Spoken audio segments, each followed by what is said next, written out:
Bonjour à tous, soyez les bienvenus sur 42 TV pour un nouveau rendez-vous de Motor Passion. Et là, j'ai vraiment à côté de moi un passionné. Aimé, bonjour. Bonjour. Alors, vous êtes président de l'association PTRA. Alors, on le voit autour de nous, c'est des poids lourds, mais qu'est-ce que ça veut dire exactement PTRA?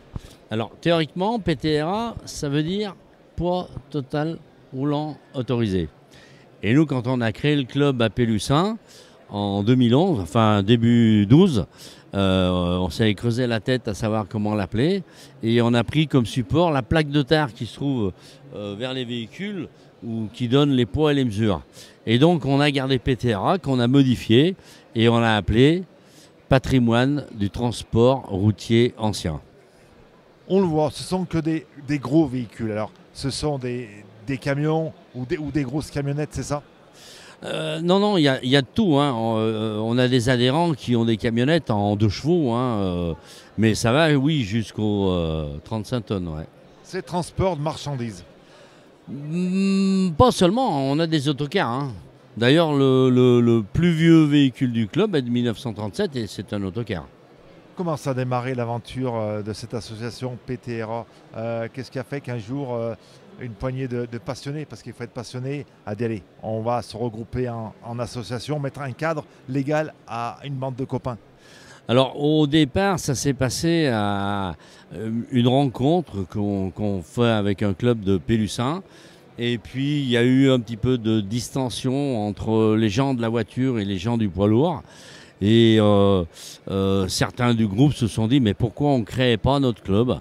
Donc l'année d'après, on a fait une petite balade entre nous. Enfin bon, moi j'en étais pas. Mais bon, malheureusement, peu importe. Et de là, s'est créée l'association en fin 2011. Le but, c'est quoi le but de cette association? Alors le but, c'est de préserver, mais surtout de réparer et de faire rouler ces véhicules. Alors il y a d'autres associations, comme par exemple la Fondation Berlier, avec qui on s'entend très bien. Nous ne sommes pas du tout concurrents, nous n'avons pas du tout les mêmes fonctions. Eux restaurent, ils ont des locaux emblématiques avec de superbes véhicules, mais ne roulent pas. Alors que nous faisons rouler les véhicules, nous faisons régulièrement des sorties un petit peu de partout en France avec. On va en parler. Donc, vous partez plusieurs jours avec ces véhicules, vous faites des circuits dans toute la France ou seulement dans la région, on va dire Rhône-Alpes-Auvergne? Non. Là, en début d'année, on était en Bretagne. Fin d'année dernière, on était en Belgique. On va un peu de partout. Hein. Alors, on privilégie un peu notre région, surtout le Pilat, hein, dans lequel on fait des réunions statiques, plus statiques, mais pas vraiment de balades. Mais sinon, des balades, on en fait partout. Là, on va en faire une au mois de juin l'année prochaine. Qui s'appelle les Rois de la Route. Ça, c'est au niveau national. Et c'est un club, on n'est pas beaucoup, hein, on doit être une petite dizaine de clubs en France de poids lourds. Et cette année, c'est nous, enfin, oui, l'année prochaine, c'est nous qui organisons les Rois de la Route. Et on va le faire en Auvergne. Ces véhicules, toute marque, toute période, tout constructeur? Toute marque, tout constructeur. Il n'y a pas de limite, ni dans le poids, ni dans les dates. Le plus vieux, c'est lequel? Alors, le plus vieux, il n'est pas roulant, mais c'est un véhicule de 11 qui a été transformé en j'allais dire Pinardier, mais c'est pas un Pinardier. Ah non, en Lambic. Voilà. C'est un véhicule qui passait de village en village. Bon, alors, il n'est pas roulant, mais il est existant. C'est un de nos adhérents qui est sur Valence. Montélimar, exactement. Et le plus récent, pour avoir une fourchette, c'est quoi, début des années 80? C'est quelle époque? Vous arrêtez à quelle époque? Le plus récent, il doit être des années 2000. C'est vraiment les tout derniers Renault purs qui a été fabriqué. Donc vous disiez beaucoup d'adhérents, des adhérents de la Loire, de la Haute-Loire, de toute la France, parce qu'une association comme ça, il n'y a pas beaucoup d'associations qui prend soin des vieux véhicules, des camions.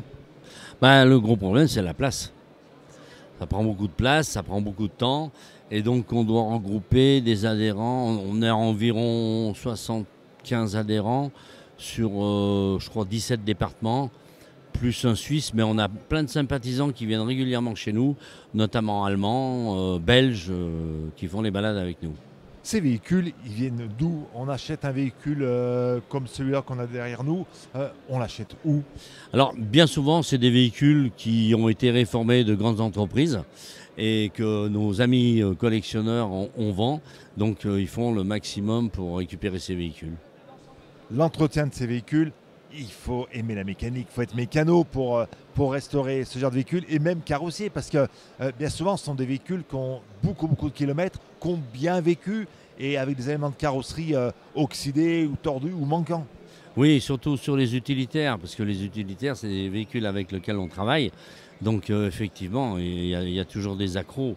Et bien souvent, les chauffeurs ne sont pas les propriétaires des véhicules, et ils en prennent un peu moins soin qu'eux. Et puis bon, il y a toujours des accidents, hein, voilà. Les pièces détachées, pareil, il y a des constructeurs qui ont encore de la pièce détachée en stock. Il y a des refabrications parce que vraiment, comme ce camion qu'on a derrière nous, Il y a les deux. il y a les deux. Il y a les deux. À certains endroits, on arrive à retrouver de la pièce. Et dans d'autres cas, où des véhicules plus vieux ou très spécifiques, on est obligé de repartir de zéro pour refabriquer des pièces. Refabriquer ou adapter une pièce existante avec des modifications. Ça serait ça, non? En poids lourd, c'est pas comme ça que ça fonctionne. Non, pas bien, non. C'est pas bien possible, non, non. Aussi bien au niveau mécanique que carrosserie, il faut repartir sur du bon matériel. Vous organisez combien d'événements par an, sorties ou expositions comme on a aujourd'hui? Alors ça dépend des années, mais on commence bien souvent en début d'année par faire Enfin, c'est histoire de se retrouver, et c'est pas forcément avec des camions, mais on tire les rois, début janvier. Comme toute association, c'est le moment de convivialité pour bien redémarrer l'année. Voilà, donc on se retrouve, c'est histoire de passer un petit moment ensemble. Bien souvent, fin janvier, début février, c'est notre assemblée générale. Et puis après, on est souvent conviés sur des manifestations, sur des balades où on est invité. Mais on a également plein de sorties. Donc la plus grosse qu'on puisse faire, c'est ce qu'on appelle PTRC. Alors qu'il existe aussi sur la plaque de terre, poids total en charge autorisé, qu'on a modifié en petit tour en ancien camion.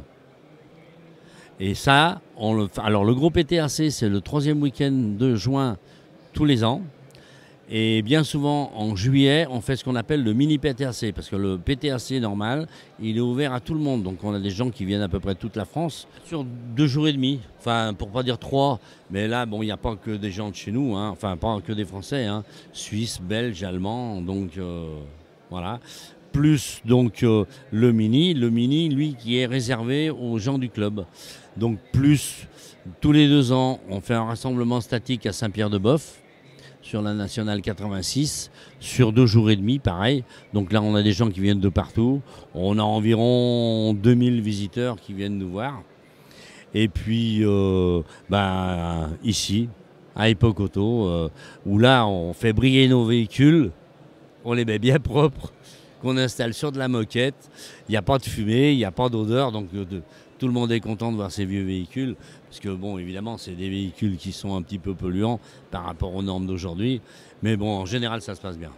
Dernière question, Monsieur le Président, vous avez quoi, vous, comme véhicule, le vôtre? J'en ai plusieurs, mais le plus emblématique, c'est mon autocar. Voilà, j'ai un autocar unique de 1937, c'est un autocar d'excursion découvrable. C'est mon bébé, et on fait, 2000 km, peut-être un peu moins, 1500 km par an avec. Si on veut vous suivre, si on veut même venir vous voir, on fait comment pour vous contacter? Les réseaux sociaux, une adresse mail, un numéro de téléphone? On a les deux, oui, on a les deux. Les réseaux sociaux, sur PTRA, je ne me rappelle plus du numéro de téléphone du club par cœur, mais à la limite, on tape PTRA et on tombe sur une vidéo, on a un site, enfin il y a tout ce qu'il faut. En tous les cas, une belle association qui est basée chez nous dans la Loire, merci beaucoup.